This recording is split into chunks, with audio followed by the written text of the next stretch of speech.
שלום, אנחנו עם פרשת השבוע, פרשת ואתחנן. פרשה מדהימה עם 10 הדיברות, עם שמע ישראל, עם כל כך הרבה עומק. שווה ממש לקרוא את הפסוקים. ובכל אופן שצריך לבחור על מה לדבר, בחרתי לדבר דווקא בהקשר להפטרה. אנחנו מתחילים עכשיו אחרי 3 השבועות, 7 שבתות נחמה. וההפטרה מתחילה מישעיהו, נחמו נחמו עמי יאמר אלוהיכם. ונשאלת השאלה, במה נתנחם? והתשובה היא בתוך הפסוק, נחמו נחמו עמי. הנחמה הגדולה שלנו, שאנחנו העם הנבחר, אנחנו העם שלו, והוא בורא העולם, הוא השם אלוקינו. ואנחנו רואים את זה גם בפרשה, בפסוקים. כתוב לנו, כי בך בחר השם אלוקיך להיות לו לעם סגולה מכל העמים. ולא כי אנחנו הרבה, ולא בגלל שאנחנו, אלא דווקא כי אנחנו בנו חשק השם, חשק, מילים של שם חשק בנו, השם אוהב אותנו, הוא בחר באברהם, יצחק ויעקב, ואנחנו המשך שלהם, אנחנו העם הנבחר. ובאמת כשאנחנו מסתכלים על העם שלנו, פשוט נפלא. ואני רוצה לספר רק קצת ככה מהתקופה האחרונה ממש. נתחיל מאתמול. אתמול הובא למנוחות ג'ורדן קופר, בן 26. ג'ורדן, חייל בודד. היה בארצות הברית, היה לו את כל הטוב, אבל הוא בחר בגיל 20 לבוא ולהתנדב לצבא ההגנה לישראל. והוא נלחם, וחברים מספרים עליו, אתה אמרת שכיהודי אתה יכול לתרום ולהגן על הבית של עם ישראל, ולכן התנדבת עוד פעם ועוד פעם בלי להסס, ותמיד עם חיוך מדבק, עם הומור משגע. אתה היית הרמבו שלנו, רמבו הגיבור, ככה קראו לו החבר'ה ששרתו איתו בסדיר. וכשפרצה המלחמה, הוא כבר חזר לארצות הברית, כשפרצה המלחמה, הוא אמר, הוא טס לארץ תרתי משמע. והגיע לכאן ורצה להצטרף ליחידה, אבל היחידה שלו כבר הייתה עם 120% בגיוס, לא היה מקום. זה גם איזה יופי שלם, שיש 120% ויותר, היה 100% של גיוסים, יותר ממה שהיה, ולא היה לו מקום. כל מי שהכירו אפילו אמר, אני חייב להילחם, אני חייב להיכנס לעזה, אני חייב להיכנס לעזה. והוא נכנס, והוא נלחם ללא חת, ממש. ולצערינו הרב, הוא צלח את הקרבות, אבל הוא קיבל איזושהי אלרגיה למזון, והוא נפטר ממנה. ואתמול, ממש מעכשיו לעכשיו, שלחו הודעות בקבוצות, חייל בודד, מת, כאילו, ההלוויה שלו היום בשעה 10 בראשון לציון, אין לו פה משפחה. הגיעה רק המשפחה הכי קרובה, כאילו, מארצות הברית להלוויה. לא יאומן. אלפים של אלפים של אלפים מעם ישראל הגיעו ללוות אותו בדרכו האחרונה. אמר אחד מהמשתתפים לכתב שראיין אותו, אתה רואה? אנחנו כאן אלפי בודדים שבאנו ללוות חייל בודד אחד. זה עם ישראל. ככה נראה עם ישראל. תראה אותנו. בודדים, אין קשר בין אחד לשני. מכל הגוונים, מכל הצבעים, מכל המינים. והאבא בהתרגשות ובדמעות אמר, אני רואה אתכם, עליכם הוא בא להגן, עליכם הוא בא להגן. הוא כל כך התרגש מהעוצמה והכוח של העם הזה, שכמה טוב שהוא כזה. ועוד משהו שבשבוע שעבר היה כנס של צוהר, והיה פאנל עם הרב מדן ובנו אלישע, שנפצע קשה מאוד, היה פצוע אנוש במלחמה. והיום הוא ברוך השם חזר לנשום, האיברים חזרו לפעול, הוא קרוט 2 רגליים ככה מעל הברך, אבל ברוך השם שהוא חי והוא כולו בהכרת הטוב ובהודעה עצומה. ובשיח איתם הם דיברו והוא סיפר על מה הוא חווה שם. עכשיו, אלישע היה, הוא ביחידת קומנדו בראש הכוח שנכנס לעזה, בראש הלוחמים. והוא אומר, שהוא הרגיש אבל, מכל החיילים, שכולם, הוא קרא לזה חדורי רוח אלוקית של צדקת הדרך, שמבינים מה הם עושים שם. ככה נראה הצבא של העם המיוחד שלנו. הוא שאל לו לוחם אחד, שהוא ראה אותו עם ציצית, הוא אומר לו, אתה יכול להסביר לי למה שמת את הציצית? הוא אמר לו, למה? כי אני יהודי, ואנחנו נלחמים עכשיו כי אנחנו יהודים.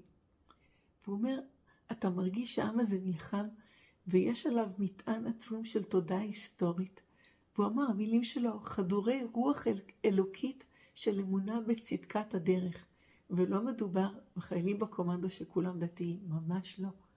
אבל הם כן דתיים ברוח האלוקית ובהבנה הזאת שאנחנו נלחמים עכשיו על העם שלנו ומוכנים לתת הכל, וזה אומר הכל. והוא מספר שם על החילוץ פצועים. יש כלל ברזל בצבא, שאומר, אם יש פיצוץ, אסור לכם להתקרב למקום, כי בכוונה הם מפעילים, השיטה שלהם לעשות פיצוץ, ואז רצים מהר לעזור לפצועים, ואז הם מפעילים עוד פיצוץ וזה הורג את כולם. אסור תכף אחרי פיצוץ לקפוץ. והוא מספר, הוא היה פיצוץ עצום, הוא חשב שהוא כבר גומר, והחיילים פשוט, והחובשים, רצו עליו, קפצו עליו, תוך מסירות נפש אמיתית שהם יודעים שלא רק שזה אסור, זה כל כך מסוכן, הצילו אותו, בשניות שהם הגיעו, תכף אחרת הוא כבר לא היה חי, ואחר כך גם מספר אבא שלו שהוא הגיע לבית חולים, הגיעו במסוק, אז רק הייתה הודעה שמסוק מגיע כבר 50 אנשים מכל הסביבה, מבתי הכנסת, מהכל, יצאו כולם, זה ערב שבת, 2 רופאים עמדו וניתחו אותו כל אחד רגל אחרת, הצילו את חייו. והוא מספר אלישע, שהוא מסתובב בין הפצועים, והוא אומר שגם בין הפצועים יש כזאת רוח עילאית של הבנה והרגשה שעשו את הדבר הנכון, הוא אומר, ושהם שמחים במקום שלהם. והוא אומר, זה לא יאמן. הוא אומר, אני מסתובב, אני מגיע לפצוע, שהוא עיוור בשתי עיניים וכרות 2 ידיים. והוא אומר לו, והפצוע הזה אומר לו, אני מאושר, העיקר שהראש שלי עובד, אני יודע שיהיו לי חיים טובים, אני יודע שיהיה לי חיים טובים. איזה עם זה, איזה עם זה. פשוט.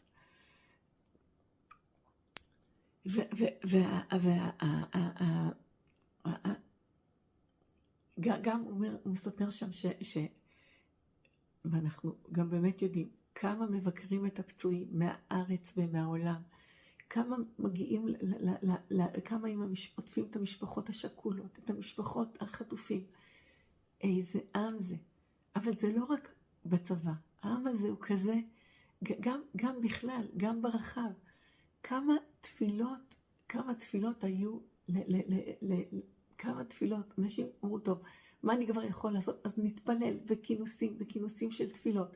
השבוע הייתי בתפילת נשים בבית כנסת בושייף, הבית הכנסת עומד מפה לפה של נשים מכל הצבעים, מכל המינים, מכל הסוגים. הייתה שם חטופה שחזרה משבי, היו שם כאלה שיש להם חטופים, היו כאלה שיש להם, שהילדים נהרגו. וכולם ביחד, בתפילת נשים מדהימה ומרוממת, אי אפשר לתאר. וכל כך הרבה תפילות נעשו בכל מקום. גם אלישע סיפר שהוא בקיבוץ גרמים, שהוא בקיבוץ מעורב של דתיים וחילונים שהגיעו, הדתיים הם נבהלו מהם בהתחלה, והוא סיפר איזה תפילות ארגנו שם וחילקו שם תהילים, והם אמרו, אנחנו פשוט כל כך אוהבים שפשוט רצינו לעשות משהו, אז הם קראו תהילים. אבל זה לא רק שם, זה לא רק בצבא וזה לא רק בפצועים, זה גם בעם ישראל. אני יכולה לספר על מחותנת שלי, שאבא שלה מאושפז בבית רבקה, והם לא מהאזור, והם רוצים להיות איתו בשבת.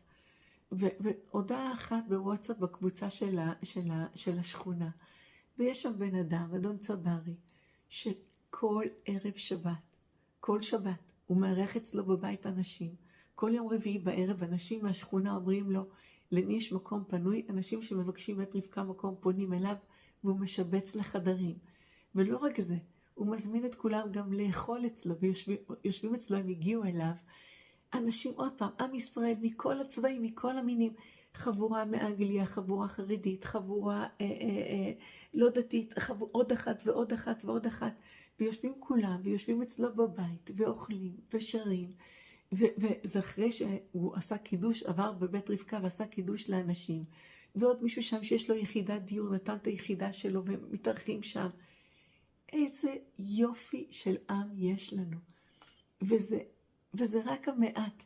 אני עכשיו יצאתי לפנסיה מוקדמת, ואני רוצה להתנדב באיזושהי עמותה, ואני עוברת עמותות, ואני מתרגשת מאיזה עמותות שיש. כל אחד בייחודיות שלו לעזור ולתרום ולעשות למען אחד למען השני, אם זה למוגבלים ואם זה ראיתי אצל סיוון רב מאיר אפילו עמותה שנקראת עולם ומלואו, שמישהי פשוט כאילו הגיעה להומלסים ודיברה איתם, היא אמרה הם צריכים בית ופשוט בונים, כאילו אוספים אותם מהרחוב, ממש מהרחוב תרתי משמע, ומביאים אותם להאמין בעצמם ולבנות את החיים שלהם מחדש. כמה זה מרגש. ובאמת אין סוף של טוב ושל חסד ושל אחווה ושל אהבה לחיי העם הזה, שכמה טוב שהוא כזה. שבת שלום.